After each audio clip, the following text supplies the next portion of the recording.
welcome back to the Raw Droid Reviews channel, and this is the fourth episode of The Orange Line, where we go back to the year 2013 and check out the first ever wave of the Black Series. And this time we're checking out the Star Wars Black Series R2-D2 from the Orange Line.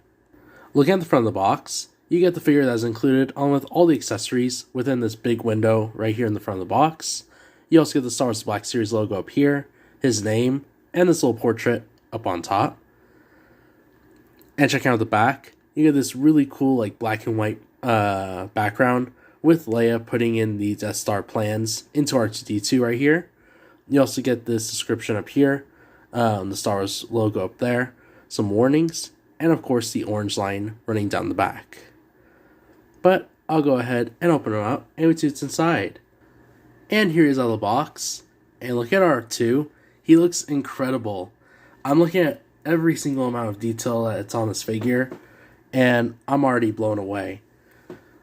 As you can see, he has this awesome shine right here with this like metallic sort of like gray and on the dome. And then he has that awesome like navy color going throughout the body, and of course this white as well. But yeah, this is really neat because this is my first time seeing or at least reviewing R2 here on the channel, because he's very rare to find, but I'm really happy to have him as part of the channel and my collection. But going over the figure, his head does swivel, and that's a really cool feature. Is just like that gray R2-D2 I had shown you guys before in the vintage collection. If you spin the head, it raises and drops his middle leg, so you're able to put him on display. But yeah, it's so cool. And then of course looking at the head, he does have that lens right there, these little buttons, and then another cool feature is up here on top.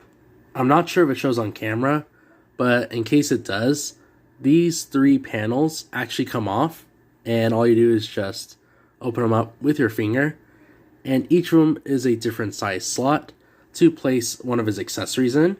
And then of course moving on, he does have these little doors on each side of his body right here. This one has like a little extension of his arm. Place it back right there. And then when you open up this door, it has the little like shocker kind of thing that he used on the Ewoks that time.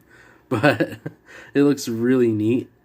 Other than that, I don't believe there's anything else on the main body, but looking at the legs, they do move around all the way, as you can see right there.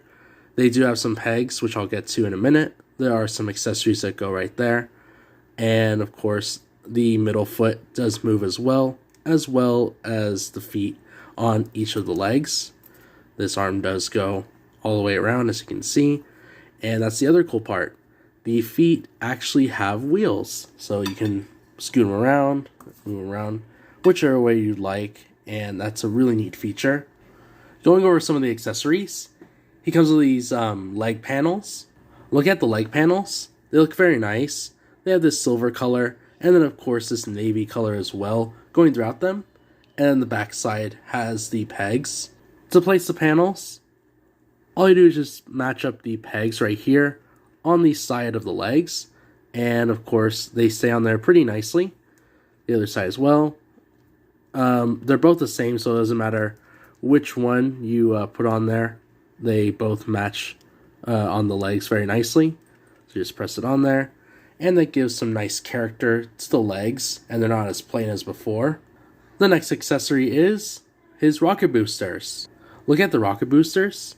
They're just like the panels. They move and, do the exact same thing, except they have the little rocket extended right on the side.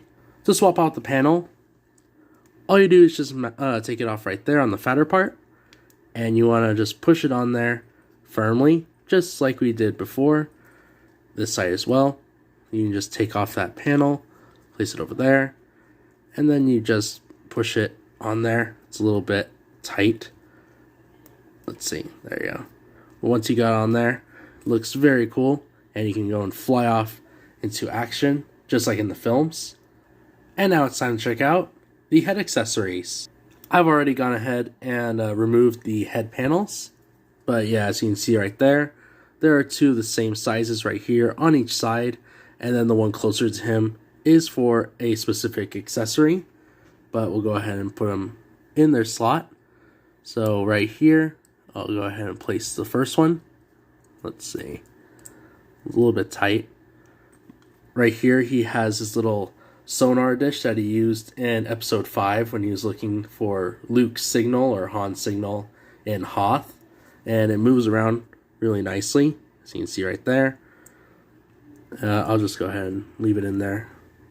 And then the other accessory is his little scope right here that he uses also in episode 5 when he's in Dagobah and he's swimming around in the swampy water of Dagobah right there.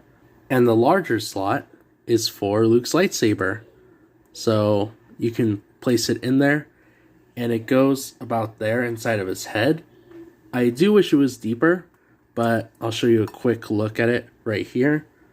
Looking at Luke's lightsaber, this is the one that he uses in Return of the Jedi, and he places inside of R2-D2 when he shoots it out at the Sarlacc pit. But this is actually really cool because, you know, all Black Series lightsabers have like the little peg right here, but it's actually a solid piece. So it's really neat to have this very unique lightsaber hilt. Another thing I want to note is there is no keyring, so you cannot place it on, you know, one of the little pegs on the figures. And here's both the lightsabers. Here's the one that's included with R2-D2 right here. And as you can see, it's much shinier than the blue line Luke Skywalker lightsaber. I brought this one because it's more closer to like what the mold was. So you get these sort of like copper colors going here, this darker tone of gray, and then of course this does have the keyring and the little peg to put the blade. But yeah, I do wish it was a little bit deeper, or it had like a spring mechanism right here, but I think that was a bit complicated, so that's why they didn't put that in there. So as an overview of the figure, I think they got everything on point with R2-D2 right here. The amount of detail is just mind-blowing to me. Like, all the accessories that you can put on this single figure is really cool. I like the different arms, the, you know, telescope that he has, the jet boosters. Those are really neat. So yeah, if they were to remake this figure, they need to do so for sure. We're missing out on R2-D2 in our collection. But I'm going to leave here and say if you enjoyed the video, be sure to leave a like. And like the content you see here on the channel so far, be sure to subscribe. And be sure to follow me on my Instagram page. Hope you guys have an awesome rest of your day, and I'll catch you guys on the next one.